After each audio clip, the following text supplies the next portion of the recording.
Maligayang pagbabalik sa 10 Minutes Movie Recap. Ngayon ipapaliwanag ko ang pelikulang pinamagatang A Dog's Way Home na ipinalabas noong 2019. Nais mo na bang malaman kung ano ang pakiramdam ng makakita ng mundo sa mata ng isang aso? Kung oo, ito na ang pagkakataon mo. Ito si Bella, isang napaka-cute na tuta. Nagsisimula ang pelikula sa pamamagitan ng pagtingin natin sa mundo gamit ang mga mata ni Bella. Malamang narinig mo na ang kasabihang "fighting like cats and dogs", pero magugulat ka dahil hindi iyon ang kaso rito. Lumaki si Bella sa isang abandonadong gusali kasama ang mga aso at pusa, kaya't hindi niya kaaway ang mga pusa, pamilya niya sila.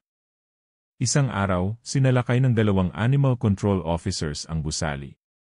Nahuli at dinala nila ang lahat ng aso, kabilang ang pamilya ni Bella. Sa ilang minuto lang, naiwan siyang mag-isa. Pero hindi lang aso ang pamilya ni Bella, may pamilya rin siyang mga pusa, at isa sa mga pusang iyon ang nagligtas sa kanya. Dito pumapasok sina Lucas at Olivia, 2 mahilig sa hayop na palaging bumibisita para pakainin ang mga pusang gala. Bagaman tao rin ang sumira sa pamilya ni Bella, iba si Lucas. Araw-araw siyang pumupunta sa nasirang gusali para magdala ng pagkain. Isang araw, tumakbo si Bella palabas upang salubungin sila. Agad silang na-in-love sa masayahin at palakaibigang si Bella.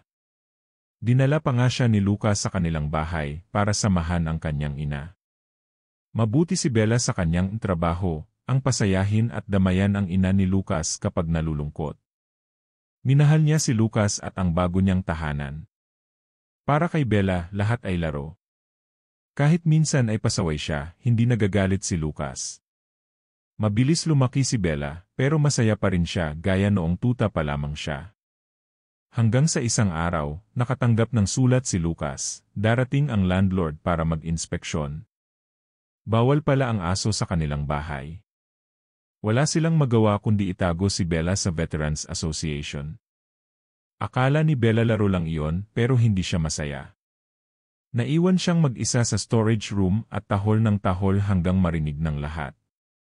Mabuti na lang, dinala siya ng isang empleyado sa group therapy session bilang special guest.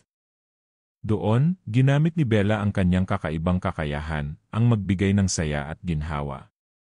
Minahal siya agad ng mga veterano at itinago siya mula sa doktor. Minsan, habang naglalakad sina Lucas, Olivia, at Bella, nakita nila na ginigiba na ang dating tahanan ni Bella. Nakanganib ang mga pusa. Pinatigil nila ang demolisyon pero nagalit ang may-ari ng lupa. Kinagabihan, dumating ang isang animal control officer sa bahay ni Lucas. Sinabi niyang kukunin si Bella dahil delikado raw ito. Malinaw na may koneksyon ito sa galit na may-ari. Tinuruan ni Lucas si Bella ng larong "Go home" para makauwi siya mag-isa kapag may panganib. Pero isang araw, hinabol ni Bella ang isang squirrel at nahuli siya ng animal control. Dinala siya sa pound. Doon, nalungkot siya at hinanap si Lucas, pero walang nangyari. Mabuti na lang, kinabukasan bumalik si Lucas para siya ikunin. Binalaan sila na kapag nahuli ulit si Bella, mas malala ang mangyayari. Kaya ibinigay muna ni Lucas si Bella sa mga kamag-anak ni Olivia na nakatira sa ibang lungsod. Ngunit malungkot si Bella at hindi niya naintindihan kung bakit hindi sumama si Lucas. Kaya, isang araw, tumalon siya palabas ng bakod at sinimulan ang napakahabang paglalakbay pauwi. Sa kagubatan, nahirapan siyang mabuhay. Gutom, pagod at takot. Hanggang sa nakatagpo siya ng bagong kaibigan, isang kuting ng bundok, mountain lion cub. Inampon niya ito na parang sariling anak. Lumaki silang magkasama, naghanap ng pagkain, at nagtulungan laban sa mga panganib. Nang lumaki na ang kuting at naging ganap na leon, naghiwalay sila.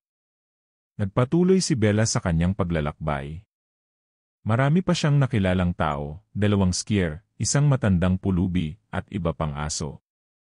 Pero sa huli, lagi pa rin siyang bumabalik sa kanyang layunin, makauwi kay Lucas. Matapos ang 2 taon, halos mawalan na siya ng pag-asa. Nasugatan, nagutom at muntik ng mamatay pero hindi siya tumigil. Hanggang sa wakas, nakarating siya muli sa lugar na alam niya. Naglakad siya papunta sa Veterans Association at doon, nakita niyang muli si Lucas. Isang napakasayang pagkikita. Subalit dumating ang Animal Control para hulihin siya. Ngunit dahil nasa lupaing federal ang Veterans Association, wala silang kapangyarihan roon. Sa huli, nanatili si Bella sa piling nina Lucas at Olivia, kasama ang kanyang tunay na pamilya. Matapos ang mahaba at mapanganib na 2 taon, nakabalik siya. At sa lahat ng pinagdaanan niya, hindi siya nagbago, nanatili siyang isang mabait at tapat na aso. Isang nakakaantig na kwento ng pamilya, pagmamahal at pagtitiyaga.